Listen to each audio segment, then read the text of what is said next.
श्री गणेशाय नमः। सभी को राधे राधे।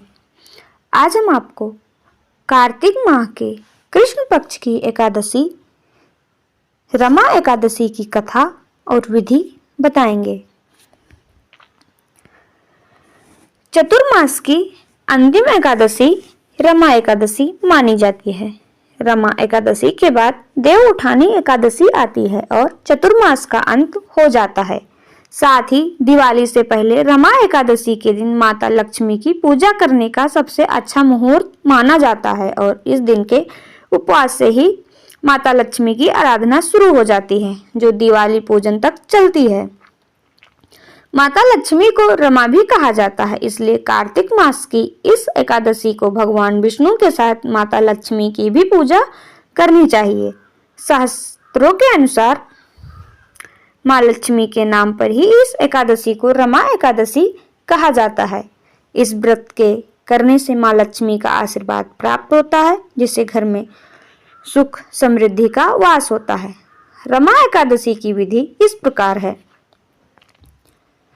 रमा एकादशी पर भगवान विष्णु का तथा माता लक्ष्मी के पूजन का विधान है। इस दिन सुबह उठकर स्नान आदि से निवृत्त होकर व्रत का संकल्प लेना चाहिए। पूजन के लिए सबसे पहले एक चौकी पर पीले रंग का आसन बिछाकर भगवान विष्णु और माता लक्ष्मी की मूर्ति स्थापित करें। भगवान का हल्दी मिश्रित जल चढ़ाएं और अभिषेक करें। उन्हें धूप, दीप और चंदन का टीका लगाना चाहिए। एकादशी के पूजन में विष्णु जी को पीले रंग के फूल और वस्त्र अर्पित करें और माँ लक्ष्मी को गुलाबी रंग के गुड़ और चने की दाल का भोग लगाएं। भोग लगाकर व्रत का पाठ करना चाहिए। पूजा का अंत लक्ष्मी नारायण की आरती गाकर करनी चाहिए। इस व्रत का समापन द्वादशी तिथि की सुबह ब्राह्मणों को अन्न का दान और दक्षिणा देने के बाद होता है। रमा एकादशी की व्रत कथा इस प्रकार है। धर्मराज युधिष्ठिर कहने लगे, हे भगवान, कार्तिक कृष्ण एकादशी का क्या नाम है? इसकी विधि क्या है? इसके करने से क्या फल मिलता है? सो आप विस्तार पूर्वक बताइए। भगवान श्री कृष्ण बोले कि कार्तिक कृष्ण पक्ष की एकादशी का नाम रमा है। यह बड़े बड़े पापों का नाश करने वाली है।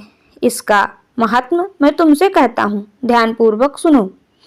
हे राजन, प्राचीन काल में मुचुकुंद नाम का एक राजा था। उसकी इंद्र के साथ मित्रता थी और साथ ही यम, कुबेर, वरुण और विभीषण भी उसके मित्र थे। यह राजा बड़ा धर्मात्मा, विष्णु भक्त और न्याय के साथ राज्य करता था। उस राज्य की एक कन्या भी थी, जिसका नाम चंद्रभागा था। उस कन्या का विवाह चंद्रसेन के पुत्र शोभन के साथ हुआ। एक समय वह शोभन ससुराल आया। उन्हीं दिनों जल्दी ही पुण्यदायिनी एकादशी रमा भी आने वाली थी। जब व्रत का दिन समीप आ गया तो चंद्रभागा के मन में अत्यंत सोच उत्पन्न हुआ कि मेरे पति अत्यंत दुर्बल हैं और मेरे पिता की आज्ञा अति कठोर है। दशमी को राजा ने ढोल बजवाकर सारे राज्य में ये घोषणा करवा दी कि एकादशी को भोजन नहीं करना चाहिए। ढोल की घोषणा सुनते ही शोभन को अत्यंत चिंता हुई और अपनी पत्नी से कहा, हे प्रिय, अब क्या करना चाहिए? मैं किसी प्रकार भी भूख सहन नहीं कर पाऊंगा। ऐसा उपाय बतलाओ कि जिससे मेरे प्राण बच सकें, अन्यथा मेरे प्राण अवश्य चले जाएंगे। चंद्रभागा कहने लगी, हे स्वामी, मेरे पिता के राज्य में एकादशी के दिन कोई भोजन नहीं करता। हाथी, घोड़ा, बिल्ली, गौ आदि भी तृण, अन्न, जल आदि ग्रहण नहीं कर सकते। फिर मनुष्य का तो कहना ही क्या। यदि आप भोजन करना चाहते हैं तो किसी दूसरे स्थान पर चले जाइए, क्योंकि यदि आप यहीं रहना चाहते हैं तो आपको अवश्य व्रत करना पड़ेगा। ऐसा सुनकर शोभन कहने लगे कि हे प्रिय, मैं अवश्य व्रत करूंगा। जो भाग्य में होगा वह देखा जाएगा। धर्मराज युधिष्ठिर द्वारा कार्तिक कृष्ण एकादशी का नाम, इसकी विधि, फल कैसे मिलता है, या विस्तार पूर्वक बतलाइए। ऐसा पूछने पर भगवान श्री कृष्ण बोले कि कार्तिक कृष्ण पक्ष की एकादशी का नाम रमा है। यह बड़े बड़े पापों का नाश करने वाली है। इस प्रकार प्रकार से विचार कर शोभन ने व्रत रख लिया और वह भूख व प्यास से अत्यंत पीड़ित होने लगा। जब सूर्य नारायण अस्त हो गए और रात्रि को जागरण का समय आया तो वैष्णवों को अत्यंत हर्ष देने वाला था, परंतु शोभन के लिए अत्यंत दुखदायी हुआ। प्रातः काल होते शोभन के प्राण निकल गए। जब राजा ने सुगंधित काष्ठ से उसका देह संस्कार करवाया, परंतु चंद्रभामा ने अपने पिता की आज्ञा से अपने शरीर को दग्ध नहीं किया और शोभन की अंत्येष्टि क्रिया के बाद अपने पिता के घर में ही रहने लगी।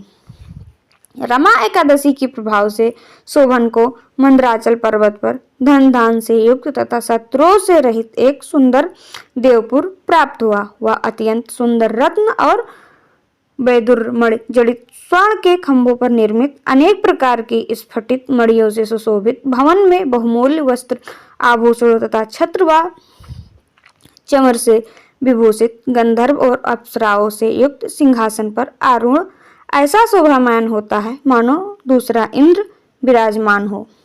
एक समय मुचकुंद नगर में रहने वाले एक सोम शर्मा नामक ब्राह्मण तीर्थ यात्रा करता हुआ घूमता घूमता उधर जा निकला और उसने शोभन को पहचान करके यह तो राजा का जमाई शोभन है, उसके निकट गया। शोभन भी उसे पहचान कर अपने आसन से उठकर उसके पास आया और प्रणाम आदि करके कुशल प्रश्न किया। ब्राह्मण ने कहा कि राजा, मुचकुंद और आपकी पत्नी कुशल से हैं, नगर में भी सब प्रकार से कुशल हैं, परंतु हे राजन, हमें आश्चर्य हो रहा है। आप अपना वृत्तांत कहिए कि ऐसा सुंदर नगर जो न कभी देखा है न सुना है आपको कैसे प्राप्त हुआ।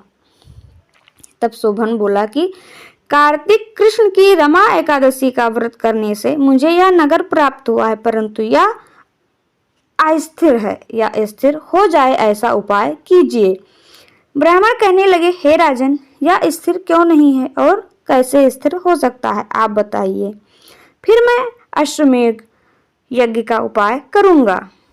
मेरी इस बात को आप मिथ्या न समझिए। शोभन ने कहा कि मैं इस व्रत को श्रद्धा रहित होकर किया, अतः यह सब कुछ अस्थिर है।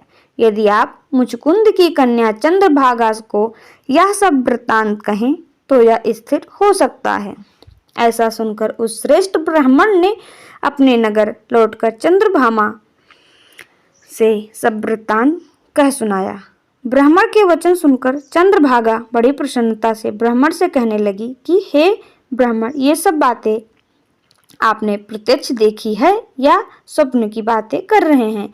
ब्राह्मण कहने लगे कि पुत्री, मैंने महावन में तुम्हारे पति को प्रत्यक्ष देखा है, साथ ही किसी से विजय ना हो ऐसा देवताओं के नगर के समान उनका नगर भी देखा है। उन्होंने यह भी कहा कि यह स्थिर नहीं है, जिस प्रकार वह स्थिर रह सके सो उपाय करना चाहिए।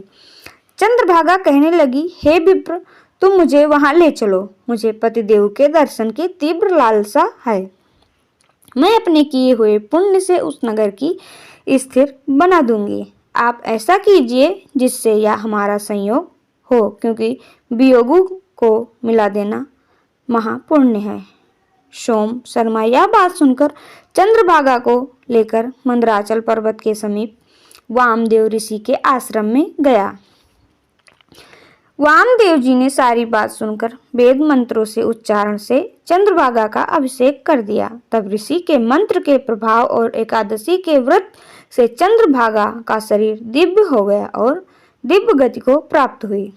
इसके बाद बड़ी प्रसन्नता के साथ अपने पति के निकट गई। अपनी प्रिय पत्नी को आते देख शोभन अति प्रसन्न हुआ और उसे बुलाकर अपनी बाईं तरफ बिठा लिया। चंद्रभागा कहने लगी, हे प्राणनाथ, आप मेरे पुण्य को ग्रहण कीजिए। अपने पिता के घर जब मैं 8 वर्ष की थी तब से विधि पूर्वक एकादशी की व्रत को श्रद्धा पूर्वक करती आ रही हूँ। इस पुण्य के प्रताप से आपका यह नगर स्थिर हो जाएगा तथा समस्त कर्मों से युक्त होकर प्रलय के अंत तक रहेगा। इस प्रकार चंद्रभागा ने दिव्य आभूषणों और वस्त्रों से सुसज्जित होकर अपने पति के साथ आनंद पूर्वक रहने लगी। हे राजन, यह मैंने रमा एकादशी का महत्व कहा है। जो मनुष्य इस व्रत को करते हैं उनके ब्रह्म